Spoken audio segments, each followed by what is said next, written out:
Hello everyone, आज के इस वीडियो में हम बात करने वाले हैं अपने क्लास 9th के chapter for statistics number system की एक्सरसाइज 1.2। ठीक है, 1.2 का इसमें हम पूरा सॉल्यूशन देखेंगे कि इसमें जो भी क्वेश्चंस पूछे गए हैं उसको हम क्या करेंगे, सॉल्व करेंगे। इसके पिछले वीडियो में मैंने आपको पूरा इंट्रोडक्शन कराया है। अगर आपने नहीं देखा है तो आप प्लीज़ उस वीडियो को देख लीजिए ताकि आपका कॉन्सेप्ट क्लियर हो जाए, तो आपको क्वेश्चन सॉल्व करने में क्या हो, आसानी हो। ठीक है, सो देखिए फर्स्ट क्वेश्चन क्या बोल रहा है। फर्स्ट क्वेश्चन हमें बोल रहा है कि state whether the following statements are true और फॉल्स। मतलब हमसे पूछ रहा है कि आप बताइए कि जो दिए गए स्टेटमेंट है ना वो ट्रू है या फिर फॉल्स है। अगर ट्रू है तो क्यों है, जस्टिफाई और आंसर भी तो बोल रहा है। तो ट्रू है तो क्यों है और फॉल्स है तो क्यों है, ये हमसे पूछ रहे हैं। ठीक है, तो देखिए फर्स्ट पार्ट इसका हम देखते हैं। क्या बोल रहा है कि every irrational number is a real number. तो अब इरेशनल नंबर क्या होता है, जरा आप मेरे को बताइए कि इरेशनल नंबर, सॉरी पहले आप बताइए कि रियल नंबर क्या होता है। रियल नंबर क्या होता है, तो real number is a collection of rational number and irrational number. मैंने आपको बता चुका है कि रियल नंबर क्या होता है। तो real number is a collection of rational number और इरेशनल नंबर। मतलब रियल नंबर के अंदर रैशनल नंबर भी आते हैं और इरेशनल नंबर भी क्या आते हैं। ठीक है, तो यहाँ पे ये क्या बोला कि एवरी इरेशनल नंबर, मतलब जितने भी इरेशनल नंबर होते हैं ना, इज अ रियल नंबर। तो हाँ, जाहिर सी बात है कि सारे जो इरेशनल नंबर होंगे ना वो रियल नंबर तो होंगे ही होंगे। ठीक है, तो यहाँ पे हम क्या लिखेंगे, ट्रू लिखेंगे। ठीक है, मैं ब्लू पेन से लिखता हूँ। तो देखिए यहाँ पे हम क्या लिखेंगे, यहाँ पे लिखेंगे ट्रू। और क्यों ट्रू हमने लिखा उसको बताना पड़ेगा, तो लिख दीजिए आप बिकॉज, क्या लिखिए, because real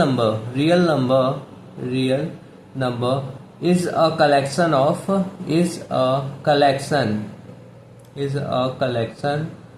of rational and irrational number. ठीक है, हम ये लिख लेंगे। तो रैशनल एंड इरेशनल नंबर, मतलब ये रैशनल और इरेशनल नंबर का क्या है, कलेक्शन है। ठीक है, आप इसको रीजन में ये बोल सकते हैं। ठीक है, अब हम बढ़ते हैं सेकेंड पार्ट के ऊपर।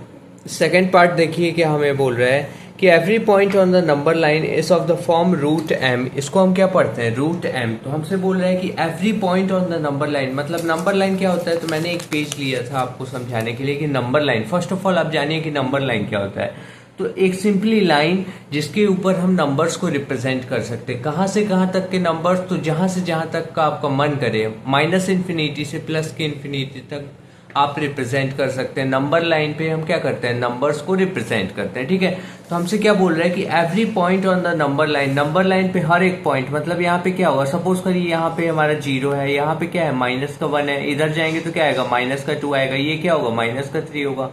यहाँ पे क्या होगा, तो माइनस का 4 होगा। और यहाँ पे क्या होगा, तो 1 होगा। यहाँ पे होगा 2, यहाँ पे हो गया 3, यहाँ पे हो गया हमारा 4। अब यहाँ पे क्या बोल रहा है, every point on the number line is of the form root m. मतलब कि सारे जो है ना वो किस फॉर्म में है, तो रूट एम के फॉर्म में है। तो देखिए पहली बात आपको ये बात ध्यान रखनी है कि रूट के अंदर कोई भी वैल्यू निगेटिव नहीं हो सकती। जैसे क्या कि √2 तो हो सकता है लेकिन रूट का -2 नहीं हो सकता। मतलब रूट के अंदर, इसको हम रूट पढ़ते हैं, तो रूट के अंदर माइनस वैल्यू कभी नहीं हो सकती। अगर होगी तो उसको हम कॉम्प्लेक्स नंबर बोलते हैं, जो कि आपका फर्दर क्लास 11th में वो टॉपिक है, अभी आपको नहीं पढ़ना।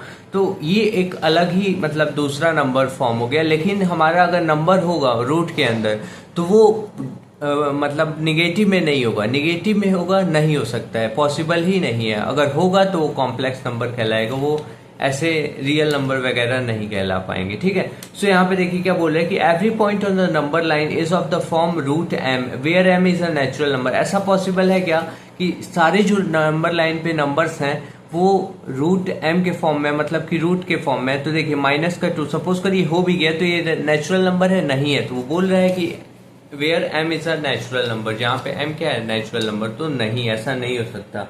तो हम इसे क्या लिखेंगे, तो देखिए इसका आंसर क्या हो जाएगा, हमारा हो जाएगा फॉल्स। फॉल्स हम क्या लिख सकते हैं कि निगेटिव। निगेटिव मैं लिख लेता हूँ शॉर्ट फॉर्म में -iv। ठीक है, इसको मैंने लिखा है निगेटिव नंबर, नंबर को मैंने शॉर्ट फॉर्म में NO करके लिखा है। Negative number can't be the what, square root. Negative number कभी स्क्वायर रूट क्या होता है, तो जैसे मैंने बोला कि आप 4 का स्क्वायर रूट निकालिए, मतलब इसका स्क्वायर रूट निकाल लीजिए। तो 4 का स्क्वायर रूट कितना होता है, 2 होता है। वैसे ही 2 का स्क्वायर रूट अंडर रूट 2, ऐसे हम मतलब स्क्वायर रूट बोलते हैं, ठीक है। तो negative number can't be the square root of any natural number, मतलब किसी भी नेचुरल नंबर का निगेटिव नंबर नहीं हो सकता स्क्वायर रूट। तो ऑफ एनी लिख लेते हैं हम नेचुरल नंबर सिंपली, ठीक है। उम्मीद करता हूँ ये क्वेश्चन आपको बहुत ही अच्छे से ये भी समझ में आ गया। अब हम बढ़ते हैं इसके थर्ड पार्ट पे। देखिए क्या बोल रहा है कि every real number is an irrational number, मतलब जितने भी रियल नंबर होते हैं ना वो इरेशनल नंबर होते हैं। तो ये क्या रियल नंबर के अंदर सिर्फ इरेशनल नंबर आते हैं क्या? नहीं, मैंने आपको बता चुका है कि रियल नंबर के अंदर क्या क्या आते हैं, रैशनल नंबर भी आएंगे और इरेशनल नंबर। लेकिन यहाँ पे बोल रहे हैं every real number is an irrational number, तो बट रैशनल नंबर भी तो आता है। तो आप क्या लिखेंगे, यहाँ पे लिख दीजिए आप फॉल्स, ठीक है। क्यों? क्योंकि हमारे रियल नंबर के अंदर रैशनल नंबर भी आते हैं, लेकिन ये बोल रहे हैं सिर्फ इरेशनल ही आते हैं, तो ऐसा तो गलत बात है भाई। तो यहाँ पे हम क्या लिखेंगे, फॉल्स, बिकॉज लिख लेते हैं, because real number is a collection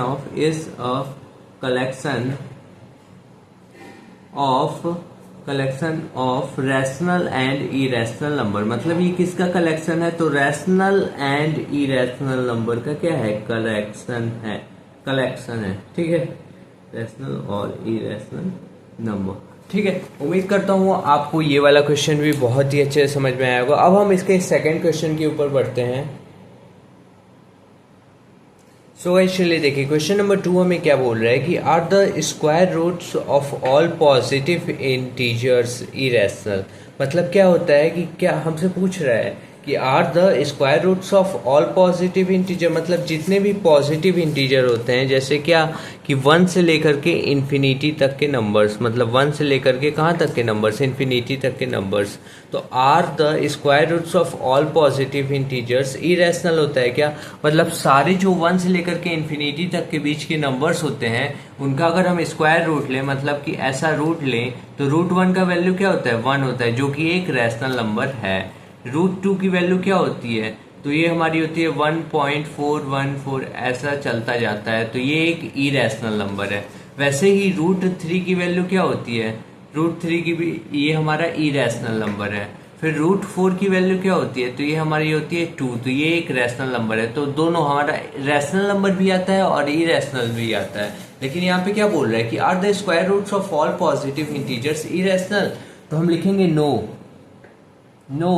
the square of all positive integers are not irrational, ठीक है। No the square roots of all positive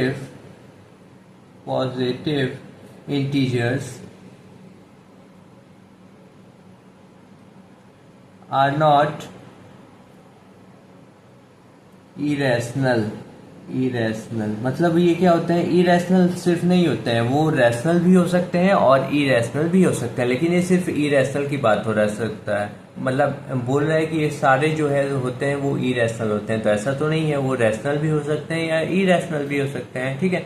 if not, अगर ऐसा नहीं है तो give an example of the square root of a number that is a rational number. तो हम एक एग्जाम्पल दे देंगे, एग्जाम्पल हमसे देने को बोल रहा है, तो हम ले लेंगे क्या, रूट 4 ही आप ले लो। रूट 4 की वैल्यू क्या होती है, 2 होती है, which is a rational number, which is a rational number, मतलब जो कि क्या होता है, एक रैशनल नंबर होता है। वही हमसे पूछा था, हम हमसे बोल रहे हैं कि आप एग्जाम्पल दे दो, तो हमने दे दिया कि रूट 4 की वैल्यू निकालें, 2 आया, जो कि हमारा क्या होता है, रैशनल नंबर। एक कॉन्सेप्ट मैं आपको बताना चाहूंगा, जैसे सपोज करिए यहाँ पे देखिए रूट 4 लिखा है ना, रूट 4, ठीक है, रूट 4। तो अब आप इसको क्या कर सकते हैं ना, आप इसको तोड़ के क्या लिख सकते हैं, 2 इंटू 2 लिख सकते हैं। रूट तो लगा ही है तो उसको लगा रहने दीजिए, और 2 इंटू 2, तो कोई भी दो चीज, मतलब सपोज करिए कि आपका लिखा है क्या, सपोज करिए कि आपका x है, तो x को हम तोड़ करके क्या लिख सकते हैं, रूट के अंदर x इंटू एक्स करके लिख सकते हैं। या फिर आप ऐसे मत समझिए, आपको ज्यादा कंफ्यूजिंग हो जाएगा। आप देखिए यहाँ पे क्या है कि रूट 4 है हमारा, रूट 4 है ना, तो रूट 4 को हम तोड़ करके क्या लिख सकते हैं, 2 इंटू 2 लिख सकते हैं, और रूट। तो अब देखिए यहाँ पे दो वैल्यूज आ गई, दो सेम वैल्यूज आ रही है ना, तो यहाँ से हमारा क्या हो जाएगा, रूट 4 इज इक्वल टू, अब 2 है ना, तो अगर 2 होती है तो रूट के बाहर आ जाता है, मतलब कि दो सेम वैल्यूज होंगी तो रूट के बाहर आ जाएगा। तो जैसे कि यहाँ पे 2 दो बार है इसलिए ये रूट के बाहर आ गया, तो √4 की वैल्यू 2 होती है।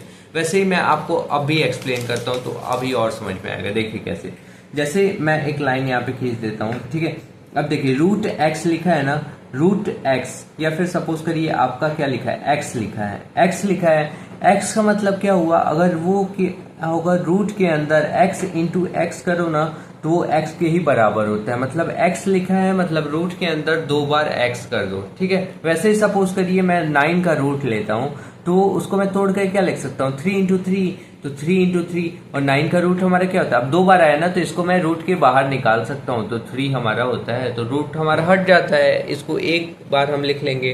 तो ऐसा कॉन्सेप्ट होता है, ठीक है। जैसे आप देख लीजिए √16 में करूँ तो इसको मैं तोड़ के क्या लिख सकता हूँ, रूट का 4 इंटू 4, मतलब 4 2 बार आया तो मैं 4 को बाहर निकाल सकता हूँ, तो इसका डायरेक्टली क्या हो जाएगा, इसका रूट वैल्यू 4 आता है। ऐसे समझ में आया, ये एक लॉजिक है जो कि आपके फर्दर आगे क्लासेस में ये कॉन्सेप्ट यूज होता है, तो मैंने अभी बता दिया, सोचा, ठीक है। अब मैं क्वेश्चन नंबर 3 आपको पढ़ाता हूँ। सो गाइस चलिए देखिए, क्वेश्चन नंबर 3 हमें क्या बोल रहा है कि so how √5 can be represented on the number line. इसके इस एक्सरसाइज के जस्ट पिछले वाला वीडियो मैंने आपको डिटेल में बता चुका है कि आप इरेशनल नंबर्स को कैसे नंबर लाइन पे रिप्रेजेंट कर सकते हैं, ठीक है। जिसमें मैंने √2 को सिखाया है कि आप कैसे उसको नंबर लाइन पे रिप्रेजेंट कर सकते हैं, ठीक है। अब मैं बताने वाला हूँ कि √5 को कैसे हम रिप्रेजेंट कर सकते हैं नंबर लाइन पे। तो सबसे पहले उसके लिए हमें क्या करना पड़ेगा, हमें पाइथागोरस थ्योरम का यूज करना पड़ेगा। मैंने आपको बता चुका है कि हम किसका यूज करेंगे, पाइथागोरस थ्योरम का।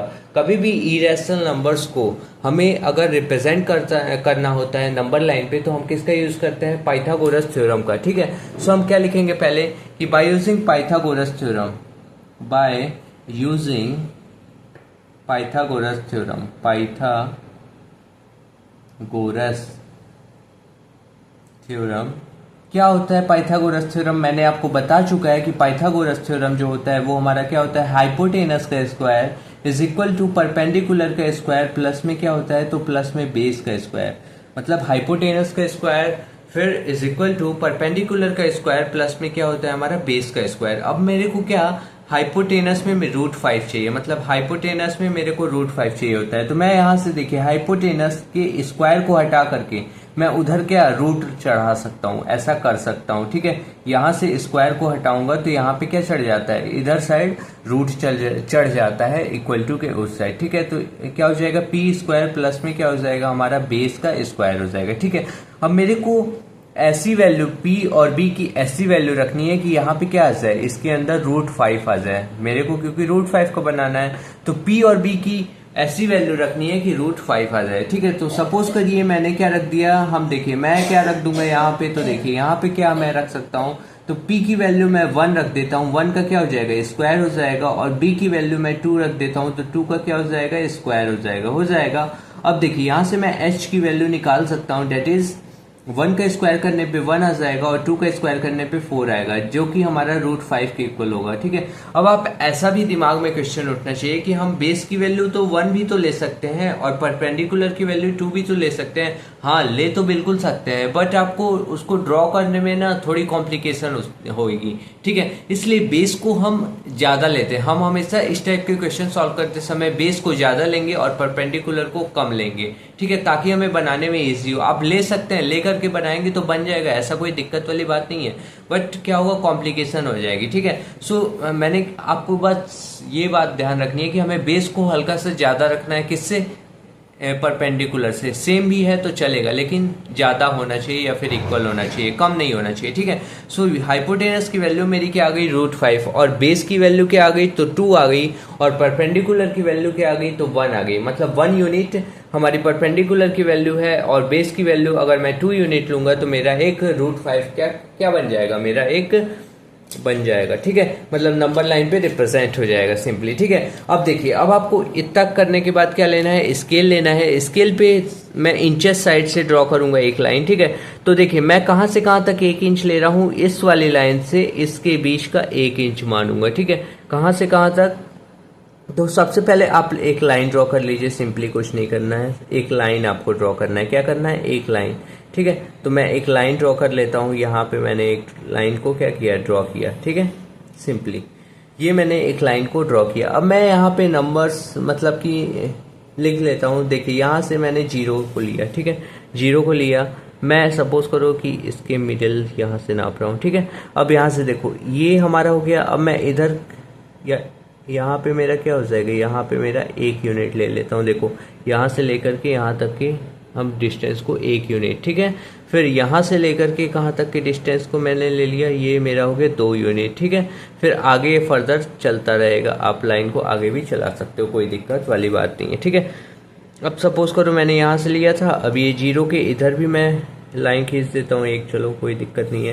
तो ये इधर मेरा -1 हो गया, ये मेरा 1 हो गया, ये मेरा क्या हो गया, ये मेरा हो गया 2 हो गया, ठीक है। अब मैं क्या करूँगा, तो देखो 1 2, अब देखिए यहाँ से क्या 2 यूनिट डिस्टेंस मैं ले लूँगा, मतलब मैंने यहाँ तक की डिस्टेंस को 2 यूनिट डिस्टेंस मैंने ले लिया। अब मैं क्या करूँगा, तो सिंपली मेरे को क्या लेना है, अब ये मेरे को ये लेना है, ठीक है। अब यहाँ से मैं जो भी मेरे को 2 यूनिट तक डिस्टेंस चाहिए थी ना, तो बेस से देखो, ये बेस आप मान लो जीरो से आप बेस मान लो, तो जीरो से 2 यूनिट तक आपको जाना है और फिर वहाँ पे रख करके आपको क्या 90 डिग्री बनाना है। तो यहाँ पे देखिए, यहाँ पे ये जो लाइन खींची है इसको मैं कहाँ पे रखूँगा, एकदम 2 पे एग्जैक्टली आना चाहिए। तो देखिए एकदम 2 पे एग्जैक्टली आ गया, और ये जो हमारी हॉरिजॉन्टल लाइन है ये पूरा इस लाइन को क्या कर रही है, कवर कर रही है। हम ऐसे नापते हैं, ठीक है। अब देखो 90 डिग्री कहाँ पे आ रहा है, तो 90 डिग्री आप देख सकते हो कि कहाँ पे आ रहा है हमारा, यहाँ पे आ रहा है, यहाँ कहीं आ रहा है, ठीक है। तो अब मैं क्या करूँगा, नाप लिया 90 डिग्री। अब मैं यहाँ से मैं क्या करूँगा, 1 यूनिट लेंथ की मैं क्या खींच लूँगा, एक लाइन खींच लूँगा जो कि 90 डिग्री के स्ट्रेट में होगा। देखिए यहाँ से एकदम स्ट्रेट ऐसे आएगा ना। अब मैं 1 यूनिट की क्या खींच लूँगा, एक लाइन खींच लूँगा। तो 1 यूनिट क्या होगा, इस लाइन से लेकर के कहाँ तक होगा, यहाँ तक होगा 1 यूनिट, ठीक है। जैसा कि हम ले रहे थे 1 यूनिट यहाँ पे किसके बराबर था, तो देख लीजिए ना आप, यहाँ से आप देख लीजिए ये है, तो ये इनके बीच की मतलब कि इतना, ठीक है। तो वैसे ही हम क्या ले लेंगे, देखिए 90 डिग्री के सामने एकदम स्ट्रेट कर लीजिए आप, ये वाले से देखिएगा, ठीक है। तो यहाँ से हमने ले लिया और कहाँ तक ले लिया, तो यहाँ तक 1 यूनिट हमने ले लिया, ठीक है, 1 यूनिट की लाइन। और बेस हमारा कितना है, तो बेस हमारा 2 यूनिट का है। बेस कितना है, 2 यूनिट का है, ठीक है। मैं ऐसे ही जल्दी जल्दी में कर दे रहा, ठीक है, 2 यूनिट, ठीक है। अब देखिए, अब आपको क्या करना है ना, तो यहाँ से आपने कर दिया 1 यूनिट की लाइन खींच दी, और यहाँ से आपको क्या एक ड्रॉ कर देना है, यहाँ से ऐसे हॉरिजॉन्टल मतलब कि एक हाइपोटेनस ड्रॉ कर देना है। क्या कर देना है, हाइपोटेनस। आप इसको कितना बोल देंगे, तो आपने जो ड्रॉ किया ना, यही क्या है, √5 है। ये क्या है, √5 है। आप इसको पॉइंट को नाम भी दे सकते हैं, ये जो पॉइंट है इसको आप दे दीजिए C पॉइंट, ठीक है। तो मतलब OC की वैल्यू कितनी हो गई, √5। अब देखो ये तो नंबर लाइन पे, ये हमारे लाइन पे थोड़ी रिप्रेजेंट हो रहा है, तो लाइन पे रिप्रेजेंट करने के लिए हम क्या करेंगे, इसको आर्क के थ्रू हम इस पे ला देंगे। कैसे लाएंगे, तो देखिए मैं इसको और बढ़ा लेता हूँ क्योंकि ये अभी और इधर आएगा, ठीक है। अब देखिए, अब आपको क्या करना है ना, कि यहाँ से और यहाँ तक की डिस्टेंस को नाप लेना है, ठीक है, यूजिंग दिस कंपास। एंड हम क्या करेंगे, अब यहाँ से हम क्या करेंगे, इसको ऐसे आर्क बना देंगे यहाँ पे। तो ये देखिए, ये पूरा मेरा क्या आ गया। अब मेरा यहाँ पे क्या आ जाएगा, तो यहाँ पे मेरा क्या आ जाएगा, ये जो वैल्यू होगी ये कितनी होगी, तो ये मेरी वैल्यू जो होगी ये √5 होगी। आप सिंपली ऐसे बना सकते हैं किसी भी क्वेश्चन को चुटकियों में। तो ये जो मेरा पॉइंट होगा वो क्या होगा, तो ये मेरा जो, इसको मैं B पॉइंट दे देता हूँ। तो यहाँ पे क्या आप लिख सकते हैं कि OC = OB।